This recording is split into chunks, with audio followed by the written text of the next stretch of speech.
कहानी है एक छोटे से गांव की, जहां हर कोई मेहनत और ईमानदारी से अपना जीवन यापन करते थे। लेकिन हर समाज में कोई ना कोई ऐसा व्यक्ति होता है जो शॉर्टकट अपनाने की फिराक में रहता है। यह कहानी भी ऐसे ही एक लालची व्यक्ति मनोज की है, जिसे बिना मेहनत के अमीर बनने की जल्दी थी। पर क्या वह अपने लालच में सफल हुआ या उसे इसकी भारी कीमत चुकानी पड़ी?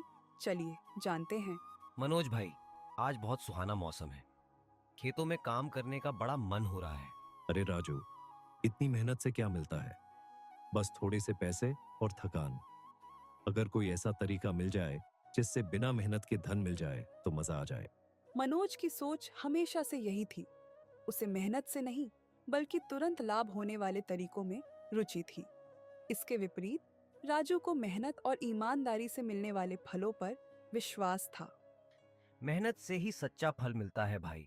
बिना मेहनत के धन का कोई मूल्य नहीं होता। तू अपनी मेहनत से खुश रहे।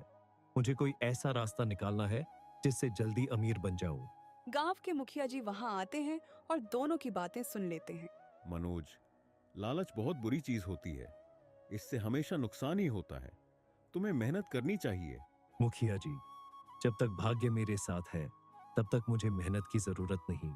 गांव के बाहर एक महान संत तपस्या कर रहे थे। कहा जाता था कि उनकी कही हुई बातें कभी व्यर्थ नहीं जाती। गांव के लोग उनकी वाणी को आदर देते थे और आशीर्वाद लेने के लिए उनके पास जाते थे। वत्स, क्या तुम लोग मुझसे कुछ पूछना चाहते हो? महात्मा जी, हमें जीवन का सच्चा मार्ग बताइए। महात्मा जी, क्या कोई ऐसा तरीका है जिससे बिना मेहनत के बहुत सारा धन और ऐशो आराम मिल सके? लालच इंसान को अंधा बना देता है, लेकिन यदि तुम सच में इसे परखना चाहते हो तो मैं तुम्हें एक वरदान दे सकता हूँ। हाँ महात्मा जी, मुझे वरदान दीजिए। कल सुबह सूरज उगने के साथ ही तुम्हारे जीवन में एक नया अवसर आएगा। पर ध्यान रखना, लालच के रास्ते पर चलने से पहले सोच लेना। साधु यह कहकर ध्यान में लीन हो जाते हैं। साधु की बातों को हर कोई अलग अलग तरीके से समझ रहा था। जहां राजू ने इसे एक सीख के रूप में लिया, वहीं मनोज ने इसे अपने सपनों को पूरा करने का रास्ता समझा। लेकिन क्या यह वाकई एक अवसर था या यह लालच की ओर बढ़ने का एक संकेत? यही जानने के लिए कहानी को आगे बढ़ाते हैं। अगली सुबह मनोज गांव के बाहर टहल रहा होता है। अचानक उसे एक चमकता हुआ फल दिखाई देता है। वह चौंक कर रुक जाता है। यह क्या है? इतना चमकदार फल! साधु महाराज ने कहा था कि एक नया अवसर मिलेगा। कहीं यही तो नहीं? मनोज की लालची प्रवृत्ति उसे इस फल को उठाने के लिए मजबूर कर रही थी। उसने बिना कुछ सोचे समझे उस फल को उठा लिया। मनोज फल को हाथ में लेते ही एक अजीब सी ऊर्जा महसूस करता है। उसे ऐसा लगता है जैसे उसकी सारी इच्छाएं पूरी हो जाएंगी। वह खुशी से झूम उठता है। अब मैं सबसे अमीर बन जाऊंगा। मुझे किसी की जरूरत नहीं। लेकिन उसे यह नहीं पता था कि यह जादुई फल सिर्फ उसकी इच्छाएं पूरी नहीं करेगा, बल्कि उसके लालच को और बढ़ा देगा। क्या यह फल मनोज के लिए वरदान साबित होगा या एक बड़ा अभिशाप? यह कैसा चमकता हुआ फल है? साधु बाबा ने तो कहा था कि यह फल विशेष शक्तियों से भरा है। अगर मैं इसे खाऊं तो क्या होगा? मनोज कुछ देर तक फल को देखता है, फिर उसका आधा भाग खा लेता है। अचानक उसकी झोपड़ी सोने के महल में बदल जाती है। उसके कपड़े रेशमी हो जाते हैं और उसकी झोली धन से भर जाती है। अरे वाह, ये तो सचमुच जादुई फल है। अब मैं राजा जैसा रह सकता हूँ। गांव में सभी लोग मनोज के इस परिवर्तन को देखकर आश्चर्यचकित रह जाते हैं।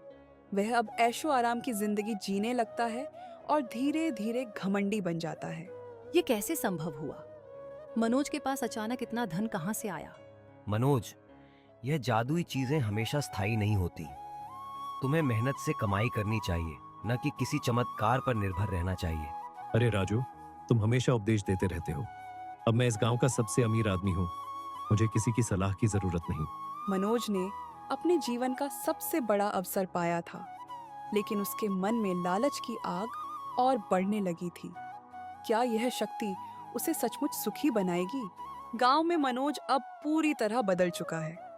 वह अपने पुराने दोस्तों से बात तक नहीं करता, अपनी नई संपत्ति और ऐशो आराम में मग्न रहता है। लेकिन उसकी भूख बढ़ती ही जा रही है। अब मेरे पास सब कुछ है, लेकिन और ज्यादा क्यों ना हो, मैं इस गांव का सबसे बड़ा आदमी बनूंगा। मनोज अपनी इच्छाएं बढ़ाता जाता है, लेकिन जितना अधिक वह मांगता है उतना ही वह असंतुष्ट रहता है। उसके दिल में संतोष नाम की कोई चीज नहीं बची। मनोज को यह एहसास नहीं था कि उसका लालच उसकी आत्मा को धीरे धीरे खा रहा था। उसके पास सब कुछ था, लेकिन फिर भी वह अधूरा महसूस कर रहा था। एक दिन गांव में वही साधु वापस आते हैं। लोग उनका स्वागत करते हैं, लेकिन इस बार वे बहुत गंभीर दिखते हैं। लालच का फल तुम्हें बहुत कुछ दे सकता है, लेकिन यह तुम्हें खुश नहीं रख सकता। मनोज, तुम्हारी आत्मा में असंतोष क्यों बढ़ रहा है? महात्मा जी, मैं खुश नहीं हूँ। मेरे पास सब कुछ है, फिर भी मुझे और चाहिए। मुझे शांति नहीं मिल रही। क्योंकि यह फल तुम्हारे भीतर केवल इच्छाएं बढ़ा रहा है, संतोष नहीं। अब समय आ गया है कि तुम अपने कर्मों का परिणाम देखो। साधु की यह बात सुनकर मनोज बेचैन हो जाता है। अचानक मनोज की संपत्ति गायब होने लगती है। उसके हाथों से जादुई फल गिर जाता है और गायब हो जाता है। ये क्या हो रहा है? मेरा धन कहाँ जा रहा है? मेरा सब कुछ बर्बाद हो रहा है। यही लालच का असली परिणाम था। जितनी जल्दी मनोज अमीर बना, उतनी ही जल्दी वह वापस उसी स्थिति में आ गया। गांव के लोग यह सब देखते हैं और दुखी होते हैं। मुखिया जी और राजू पास आकर मनोज को समझाने लगते हैं। मनोज, मैंने तुमसे कहा था कि लालच बुरी चीज है। अब देखो, तुम्हारे पास कुछ भी नहीं बचा। इस संसार में मेहनत का कोई विकल्प नहीं है। यदि तुमने परिश्रम किया होता तो यह दिन न देखना पड़ता। मनोज अब पूरी तरह टूट चुका है। वह साधु के पैरों में गिरकर माफी मांगता है। महात्मा जी, मुझे क्षमा कर दीजिए। मैंने बहुत बड़ी भूल कर दी। तुम्हें अपनी गलती का एहसास हो गया, यही सबसे बड़ी सीख है। जाओ, मेहनत करो और सच्चे जीवन का आनंद लो।